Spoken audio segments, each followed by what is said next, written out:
Ladies and gentlemen, let me take you back to the Cold War era, a time of secrets, spies, and a desperate race for technological dominance. The Soviet Union and the United States were locked in a high-stakes battle, not just in space, but beneath. The radar, where innovation met military ambition.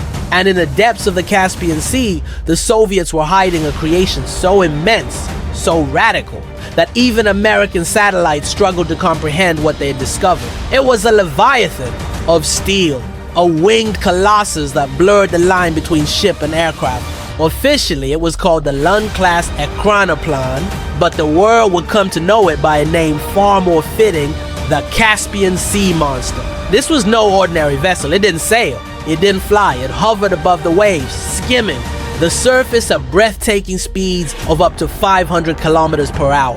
A futuristic war machine designed to dominate the seas like nothing before it. Developed in the 1960s under the utmost secrecy, this mechanical beast stretched an astonishing 73 meters in length, its hulking frame powered by 8 enormous turbojet engines. These roaring giants sent plumes of mist and spray in their wake, lifting the Ekranoplan mere meters above the water, riding on an invisible cushion of compressed air. What scientists call the ground effect.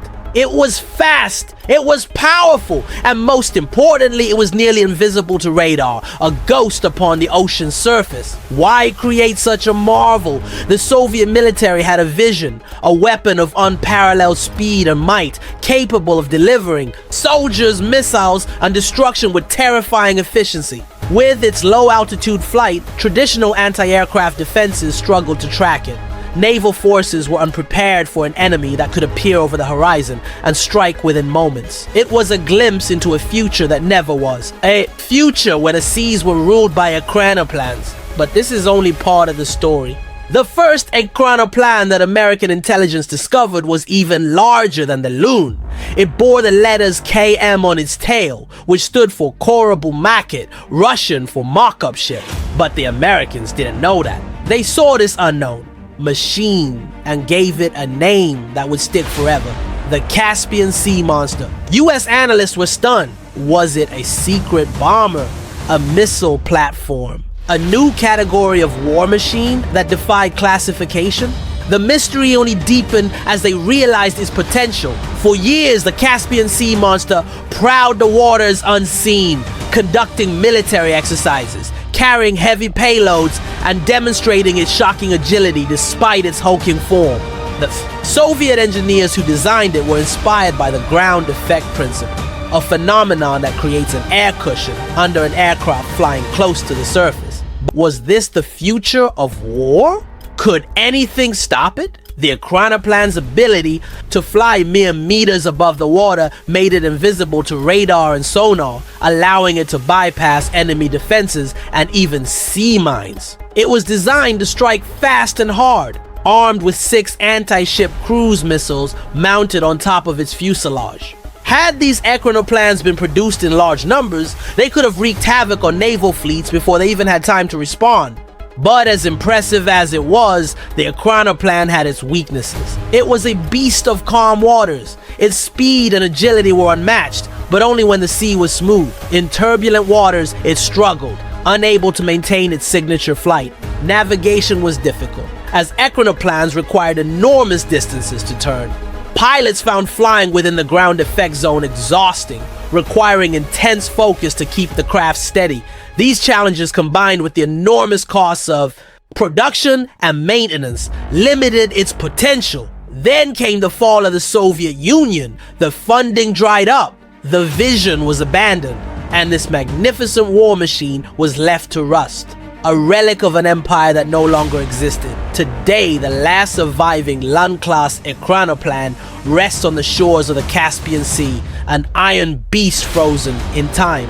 It was transported from a naval yard to become the centerpiece of a military museum in Russia's Dagestan region.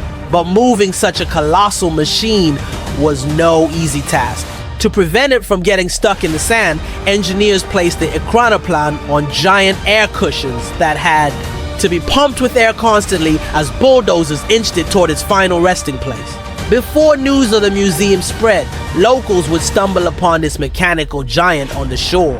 Baffled by its otherworldly presence, the Ekranoplan's interior remains largely intact, frozen as if its crew had only just departed. The control panels, buttons, and even logbooks documenting its test flights are still there.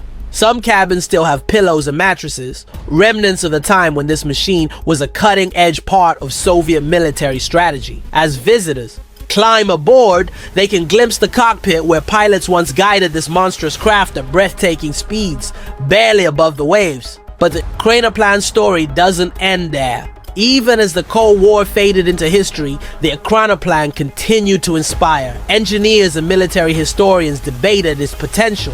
What if it had been refined? What if new technology could fix its flaws? Some believed Ekranoplans could return, not as war machines, but as high-speed cargo carriers, search and rescue vehicles, or even futuristic passenger transports. The concept was too revolutionary to be forgotten entirely. A monster that once roared over the sea now slumbers beneath the sun, its legend etched into the tides of history.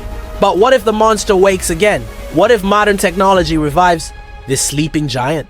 Will Ekranoplans return not just as a piece of history, but as a part of our future? The dream of Ekranoplans is not dead. It waits just beyond the horizon. And that, my friends, is the incredible tale of the Caspian Sea. Monster! One of the most ambitious, bizarre, and awe-inspiring machines ever built.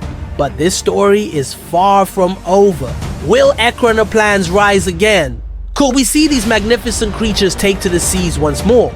Only time will tell. And if you want to be there when history's forgotten, marvels make their return, subscribe to Port Light.